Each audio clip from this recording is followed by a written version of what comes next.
Bicara tentang sosmed langsung deh, saya kan follow Instagramnya Mas Abu sama Bunda V itu. Banyak sekali di akhir-akhir ini saya melihat itu kegiatan Bunda itu kan bersepeda. Bener ya? Iya. Ini saya buka nih. Nah, bersepeda ini hobi lama dimunculkan sekarang atau seperti apa, Bun? Itu sebenarnya hobi yang sangat baru. Saya adalah woman cyclist produk pandemi. Baru September kemarin Gitu. saya naik sepeda dan langsung pakai menjajal road bike gitu. Dan terakhir bulan lalu saya udah ikut race gitu. Saya udah ikut kompetisi dan alhamdulillah podium 2. Jadi itu bener-bener hobi yang sangat baru. Saya juga nggak tahu dan nggak percaya bahwa saya udah sampai di titik ini, sampai di titik saya udah ketagihan sama sepeda gitu. Seharian nggak olahraga rasanya kayak wah ada yang aneh, ada yang kurang nih gitu. Ini termasuk Mas Abu yang influence atau? Iya, dia racunnya. Karena sebenarnya dia sudah lebih dulu bersepeda, punya sepeda sudah mungkin 4-5 tahun yang lalu. Waktu itu Kediri jadi tuan rumah Grand Fondo. Iya. Nah, dari situ dia beli sepeda, terus tapi sepedanya jarang di kayu, banyak parkirnya gitu. Nah, setelah itu baru kemarin pandemi ini memang merubah dan mengajarkan kita banyak hal ya, termasuk saya kok malah jadi mancal gitu loh. Keracunan ini, kena virusnya, teman-teman cewek juga lumayan banyak. Jadi saya juga nggak nyangka akan sejatuh cinta ini sama sepeda gitu. Tapi kalau dipikir-pikir dalam 1 minggu atau berapa kali bersepeda? Lumayan mas, saya termasuk intensitasnya termasuk tinggi dibandingkan teman-teman saya yang lain gitu. Kadang saya 1 minggu bisa cuma 1 hari off gitu. Termasuk walau puasa gini saya tetap bersepeda. Sore nanti saya sepedaan gitu.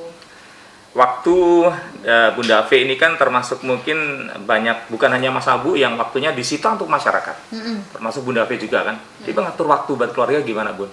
Anak-anak, iya. Sempet masak sih di rumah? Sempet dong. Sempet ya? Kan saya punya akun masak. Kemarin aja sebelum gue saya bikin chiffon cake walau gagal. Oh iya. Waduh, udah bagus-bagus cantik di oven, giliran dikeluarin saya tuang gini lah kok ambrol. Aduh, sempet karena memang buat saya masak itu apa ya, healing gitu, kayak menyembuhkan, hobi. Jadi rilis capek, pikiran, suntuk semua itu kayak hilang aja gitu sama masak, terutama masakan ya. Itu memang passion saya dari kecil. Tapi kalau yang berbau kue, nah itu tuntutan saya, memang saya pengen belajar gitu. Gitu Mengatur deh. waktu itu kan berarti nggak mudah ya, Bun ya? Ya memang, jadi memang ini ya, komitmen. Yang dibutuhkan itu komitmen sebenarnya. Untuk waktu pagi saya harus punya waktu untuk anak-anak sekolah, semuanya harus beres.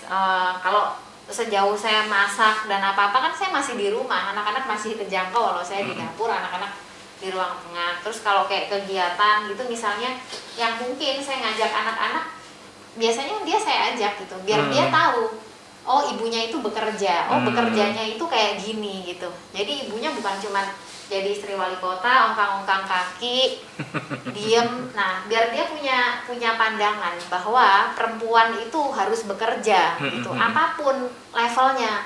Karena bagi saya perempuan berdaya itu tidak mengenal kasta ya Mas ya. Seluruh level, baik level yang orang tidak mampu, menengah, sampai orang kaya pun dia harus berdaya gitu. Kesibukan Mas Abu, kesibukan Bunda V, anak-anak kan mulai gede nih. Sempat komplain nggak sih, Bun? Misalnya, waduh ini abinya nggak pernah pulang, misalnya pulang malam, anak-anak udah tidur misalnya, berangkat anak-anak belum bangun, belum lagi Bunda V-nya yang sibuk di PKK segala macam, ya.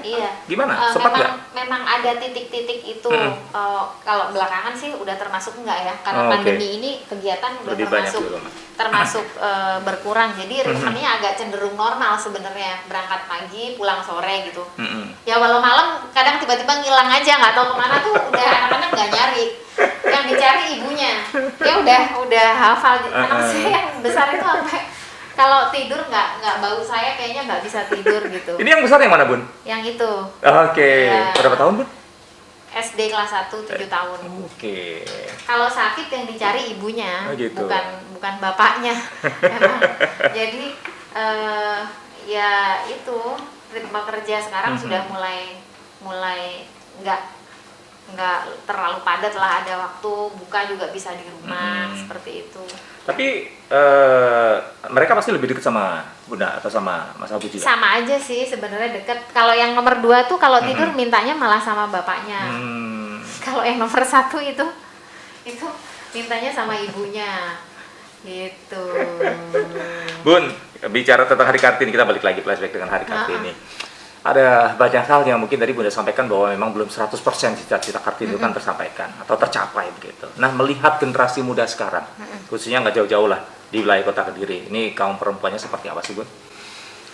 Perempuan di Kota Kediri ya, saya tuh sangat berharap, kenapa kalau ngomong kok dikit-dikit perempuan tuh harus berdaya gitu, karena memang berdaya itu mengajari kita banyak hal gitu. Semua kemungkinan itu bisa terjadi sama diri kita gitu. Hari ini kita seperti ini, nanti sore, besok, lusa kita nggak tahu loh. Ketika kita langsung dijederin sama kondisi itu, nggak ada pilihan lain. Kita harus bisa berdiri pakai kaki sendiri gitu. Suami meninggal, suami kenapa, sudah terlalu banyak contoh lah di sekeliling kita. Saudara, teman gitu, yang ketika dihadapkan pada kondisi itu mereka nggak siap. Terus mau gimana, mundur udah nggak bisa, maju harus gitu. Tapi waktu belajarnya udah nggak ada, ya akhirnya kualitas hidupnya turun gitu. Nah itu yang hal-hal seperti itu jangan sampai terjadi dong gitu. Suami nikah lagi misalnya, nah itu banyak sekali perempuan yang akhirnya memilih untuk diam, tidak punya pilihan. Karena kalau aku berontak, aku nggak bisa apa-apa. Aku memilih kayak gini aja gitu. Nah, yang begitu-begitu itu jangan sampai terjadi gitu. Itu sangat bisa kita cegah. Itu harus ada upaya preventif. Makanya perempuan-perempuan di Kota Kediri itu harus pintar, sekolah nomor 1. Banyak kan Mas kasus-kasus yang kita dengar gitu. Belakangan deh kasus yang paling heboh ada pembunuhan gitu. Itu kan sebuah ironi yang udah kita nggak bisa ngomong lagi deh gitu ya, dari mana asal muasalnya, salahnya di mana. Nah ayo dong kita perempuan calon ibu, kita tuh harus pinter, nggak ada jalan lain untuk merubah keadaan selain pendidikan gitu. Makanya cowok-cowok pilih cewek itu harus yang pinter gitu, karena nanti dia yang akan ngurusin anak-anaknya kan. Pinter bantuin cari duit ya, Bun? Ya itu juga loh, nggak akan bisa kalau bukan perempuan yang pinter dan mau tangannya ini mau kerja keras gitu. Jadi cewek-cewek di Kota Kediri ini harus dong, ayo mari harus kita mau kerja keras, karena waktu nggak bisa diputar, nanti menyesal.